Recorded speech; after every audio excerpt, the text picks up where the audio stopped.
मैं तो सचमुच बहुत खुश हूँ जो मेरी शादी इतने बड़े घर में हो रही है। कम से कम अब मुझे इस गरीब खाने से तो मुक्ति मिलेगी। तू बिल्कुल ठीक कह रही है रितु। अरे यहाँ भी कोई जिंदगी जीना है। अरे ऐश तो हम अमीरों के यहाँ है, इसलिए तो मैंने अमीर घर के लड़के को पटाकर उससे शादी कर ली। और देख आज मैं कितनी खुश हूँ। अरे अब तो जमीन पर पांव भी कभी कभी रखती हूँ। उनकी ये बातें उनकी भाभी अनुराधा सुन रही थी। उसे ये सब सुनकर बड़ा ही बुरा लग रहा था। अनुराधा के सास ससुर की मौत हो गई थी। उसकी 2 नंदे थी, वर्षा और ऋतु। उन दोनों की शादी बड़े घर में हुई। वर्षा और ऋतु दोनों ही दिखने में अमीर थे, इसलिए उन्हें देखते ही लड़के वालों ने पसंद कर लिया। वर्षा और ऋतु का एक भाई था राकेश, जो कि किराने की दुकान में काम करता था, इसलिए उसकी ज्यादा कमाई नहीं थी। वो बड़ी मुश्किल से अपना घर खर्च चलाता था, लेकिन उसका पति जो भी कमाता था वो उसी में खुश रहती थी। अनुराधा की छोटी ननद ऋतु शादी के बाद अपने पति के साथ बैंगलोर शिफ्ट हो गई, जबकि बड़ी ननद वर्षा उसके घर से 15 मिनट की दूरी पर ही रहती थी। अनुराधा की एक बेटी रिया थी, जो अक्सर वर्षा के घर जाने की जिद करती थी, क्योंकि वहां उसकी बेटी के साथ उसे नए नए खिलौने से खेलने को जो मिलता था। मम्मी, बुआ के घर चलो ना, मुझे पूर्वी के साथ खेलना है। उसके पास बहुत सारे अच्छे अच्छे खिलौने हैं, मेरे पास तो एक भी नया खिलौना नहीं है। अच्छा ठीक है, चलती हूँ, लेकिन जल्दी आ जाएंगे पापा के आने से पहले। अनुराधा अक्सर स्वाति को वर्षा के घर ले जाती थी। स्वाति को पूर्वी के साथ खेलना अच्छा लगता था, पर वर्षा को अनुराधा का बार बार आना पसंद नहीं था। भाभी, हो सके तो दोपहर के वक्त मत आया करो, वो पूर्वी के सोने का वक्त होता है ना, तो तुम स्वाति को ले आती हो। पूर्वी खेलने में लग जाती है, इसलिए बोल रही हूँ। वैसे मेरी बात का बुरा मत मानना। नहीं वर्षा, मैं भला तुम्हारी बात का बुरा क्यों मानूंगी। वो तो स्वाति जिद करने लगी कि उसे पूर्वी के साथ खेलना है, इसलिए मैं उसे ले आई। चलो स्वाति, अब घर चलते हैं, पापा भी आ गए होंगे। अनुराधा की ननद वर्षा उसके गरीब होने से चिढ़ती थी, पर अनुराधा बहुत भोली थी। उसके स्वभाव में सीधापन था। वो अपनी ननद की बातों को दिल पर नहीं लेती थी। कुछ दिनों बाद वर्षा की शादी की सालगिरह का फंक्शन था। वर्षा की इस पार्टी के लिए ऋतु भी एक दिन पहले अपने पति के साथ बैंगलोर से दिल्ली आ जाती है, जहाँ दोनों बहनें खूब बातें करती हैं। क्या बताऊं यार ऋतु, अच्छा है जो तू शादी करके इतनी दूर शिफ्ट हो गई। अब मुझे देख, मायके के पास ही मेरा ससुराल है, इसलिए रोज भाभी मुंह उठाकर चली आती है। फिर कभी रिया को आइसक्रीम चाहिए, कभी कोल्ड ड्रिंक या कभी कुछ और। अब मैंने तो भाभी को कितनी बार कहा कि यहाँ जरा कम आया करो। वो क्या है ना, आस पड़ोस में भी हमारे स्टैंडर्ड है। अब भाभी का क्या है, वो तो जैसे मर्जी फटे पुराने कपड़ों में आ जाती है, लेकिन इससे मेरी तो इज्जत कम होती है ना। पता है, कुछ को तो मैं ये बोल देती हूँ कि मेरी काम वाली है। सही कह रही है तो वर्षा, अब हम इतने अमीर घर में आ गई है ना कि हमें अपने गरीब मायके वालों को उन सबसे मिलवाने में भी शर्म आती है। तभी किसी के आने की आवाज आती है। अच्छा चुप कर, लगता है भाभी आ गई, मैंने उन्हें बुलाया था किसी काम से। अनुराधा वर्षा के पास चली जाती है। वर्षा ने कुछ साड़ियां निकाल कर रखी हुई थी। अनुराधा भाभी, कल की पार्टी काफी बड़ी है और मैं नहीं चाहती भैया और आपकी पीठ पीछे कोई बात बनाए। मेरी ससुराल वालों और अनिल को तो आप जानते ही हो, सब लोग बहुत हाई फाई हैं और मैं नहीं चाहती कि मेरे मायके वालों की वजह से मेरे अपने ससुराल के रिश्तेदारों के सामने इंसल्ट हो। आपके पास तो कोई ढंग की साड़ी नहीं होगी। ये मेरी कुछ साड़ियां रखी थी, मैंने तुम्हारे लिए निकाल दी है, ये लेती जाओ। और हाँ भाभी, अनिल के कुछ कोट पैंट उन्हें टाइट हो गए, वो भैया कल के फंक्शन में पहन लेंगे। अनुराधा कुछ बोल नहीं सकी और चुपचाप घर आ गई। उसने घर आकर कोट पैंट एक अलमारी में छुपा कर रख दिए, ताकि अपनी बहन का ये स्वभाव देखकर राकेश को बुरा न लगे। अगले दिन अनुराधा और राकेश फंक्शन के लिए पहुंचते हैं। राकेश भैया, आप क्या ये कुर्ता पजामा पहन कर आए हो? मैंने भाभी को आपके लिए कोट पैंट दिए तो थे। अब कौन से कोट पैंट? सुनिए, अनिल जी आपको बुला रहे हैं। अनुराधा बात को काट देती है और वर्षा मेहमानों में बिजी हो जाती है। अरे रितु डार्लिंग, ये तुम्हारी भाभी की बेटी है ना रिया, कितनी भुक्कड़ है यार। इसे देखकर लगता है ये पहली बार किसी अमीरों की पार्टी में आई है। तब से कुछ न कुछ खाई जा रही है। कुछ देर बाद वर्षा अनुराधा के पास आती है। अनुराधा भाभी, स्वाति का जरा ध्यान रखना, 2 बार गुलाब जामुन और आइसक्रीम की प्लेटें ले चुकी है। मैं इसे बहुत देर से देख रही हूँ। मेरे ससुराल वाले क्या सोचेंगे कि मेरे मायके वाले कितने भुक्कड़ हैं। इस होटल में प्लेट का हिसाब है, एक प्लेट उठाने पर 2000 रुपए लगेंगे। कभी स्वाति बार बार प्लेटें उठाती रहे और आप चुपचाप देखती रहो, है तो वो शैतान ही। अनुराधा की आंखों में आंसू आ जाते हैं। तभी राकेश आ जाता है और अनुराधा अपने आंसुओं को छुपा लेती है।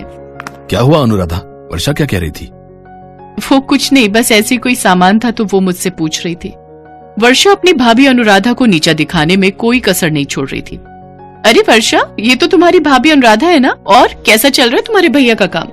क्या बताऊं मिसेस शर्मा, जब से भाभी के कदम हमारे घर में पड़े हैं, मेरे तो मायके में मानो अकाल पड़ गया है। मम्मी पापा इस दुनिया में नहीं रहे, बेचारे भैया अकेले कमा कमा कर थक गए। ये तो पहले ही गरीब खानदान से आई हुई थी, मैं ही हूँ कि इनकी मदद करती रहती हूँ। अब क्या करूँ, हूँ तो आखिर बहन ही। अपने भाई का दुख तो मेरे से देखा नहीं जाता। आज फंक्शन में पहनने के लिए कपड़े भी मैंने ही दिए हैं। तभी अनिल वर्षा को केक काटने के लिए बुला लेता है। फंक्शन खत्म होने के बाद अनुराधा राकेश और स्वाति के साथ घर आ जाती है।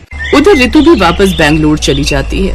पर उस दिन अनुराधा ने सोच लिया था कि अब वो वर्षा के घर बहुत कम जाया करेगी। पूर्वी कई बार जिद करती थी पर वर्षा उसे बहाना बनाने लगी। एक दिन राकेश घर आया और अनुराधा से बोला, अनुराधा, अनिल जी मिले थे। वर्षा के कंधे में फ्रैक्चर हो गया है।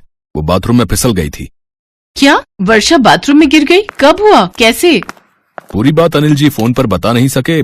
तुम तैयार हो जाओ, हम हॉस्पिटल चलते हैं। सुबह ही एडमिट हुई है। अनुराधा राकेश के साथ हॉस्पिटल पहुंचती है। ये सब कैसे हुआ वर्षा? बाथरूम का बल्ब खराब हो गया था, वहाँ अंधेरा था, तभी पैर फिसल गया और देखो मुझे चोट आ गई। चिंता मत करो वर्षा, सब ठीक हो जाएगा। कल पूर्वी का एग्जाम भी है और घर कौन देखेगा? डॉक्टर ने मुझे यहाँ कुछ दिन रुकने के लिए बोला है। वर्षा तू चिंता क्यों करती है? मैं और तेरी भाभी है ना, सब संभाल लेंगे। तू बस अपना ध्यान रख। अच्छा, मैं स्वाति को स्कूल लेने जा रहा हूँ, पूर्वी को भी लेता आऊंगा। अनिल जी, आप यहीं वर्षा के पास रुको। वर्षा तुम बिल्कुल चिंता मत करो, मैं हूं ना, फिर परेशान क्यों होती हो? सारी चिंता छोड़ दो और आराम करो। अनुराधा वर्षा के पीछे घर का सारा काम संभाल लेती है और पूर्वी को भी समय से स्कूल भेज देती है। कुछ दिनों तक वो और राकेश वर्षा का पूरा ध्यान रखते थे। कुछ दिन बाद वर्षा को हॉस्पिटल से छुट्टी मिल जाती है। अरे वर्षा, लेटी रहो, आराम करो। अब मैं ठीक हूँ भाभी, तुमने मेरी परेशानी के वक्त मेरी कितनी मदद की, पूर्वी की देखभाल की। तुम बहुत अच्छी हो भाभी। तुमने और भैया ने मेरा कितना ख्याल रखा। ससुराल की अमीरी के घमंड में मैं अपने कीमती भैया भाभी का प्यार खो रही थी। आज सासू माँ और मेरी जेठानी दोनों ने मेरी इतनी देखभाल नहीं की जितनी आपने और भैया ने की है। वर्षा की आंखों में आंसू आ जाते हैं। उसे अपनी गलती का एहसास हो जाता है। वो अपनों के प्यार को समझ गई थी।